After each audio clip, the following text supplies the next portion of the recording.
مجسمه ابو محمود خوجندی با بلندی 6.15 متر در درآمدگاه باغ قامت افراخته. در پهلوی آن همچنین اختراع دستگاه نجومی این منجم برجسته تاجیک استرولوب ساخته شده است. در داخل باغ ابو محمود خوجندی همچنین پلانتاریا بنیاد شده است که با اشتراک پرزیدنت جمهوری تاجیکستان پیشوای ملت محترم امامعلی رحمان در روزهای تجلیل از جشن جهانی نوروز در فضای تنتنوی مورد بهره برداری قرار گرفت. پلانتاریا از جانب یک نفر صاحبکار شهر خوجند ساخته شده. آن از تالار عکسبینی سیاره با نصب تجهیزات معاصر، تالار تماشا و قبول مهمانان، اتاقهای کاری و تخانه عبارت می باشد. ضمن معرفی اختراعات و کارهای تحقیقاتی عالمان و محققان در سمت علمهای دقیق اطلاع داده شد که وابسته به اعلان 20 ساله آموزش و رشد فنهای طبیعت شناسی دقیق و ریاضی در ساحه علم و معارف در اینجا محفل‌های ستاره شناسی، تکنیکان جوان، گنجشناس، دیزاین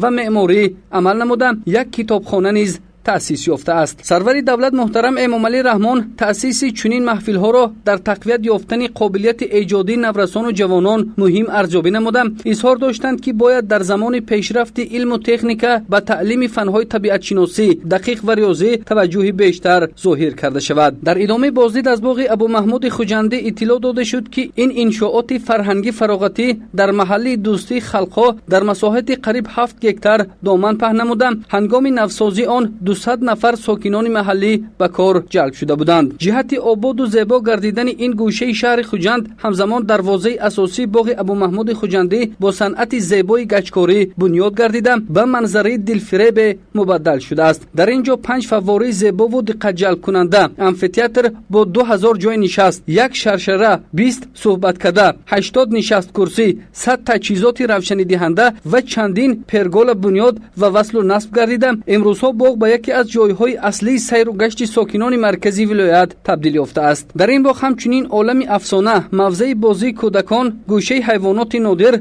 و چندین انشاءات دیگر یاری رسان و خدمت رسانی ساخته شده است. قطار سیاره ها که در مرکز باغ جایگیر کرده شده است بسا جالب و دیدنی بودند. خصوصا شبانگاه منظره زیبای این مکان بزرگ فرهنگی و فراغتی دقت هر بیننده را به خود جلب می سازد.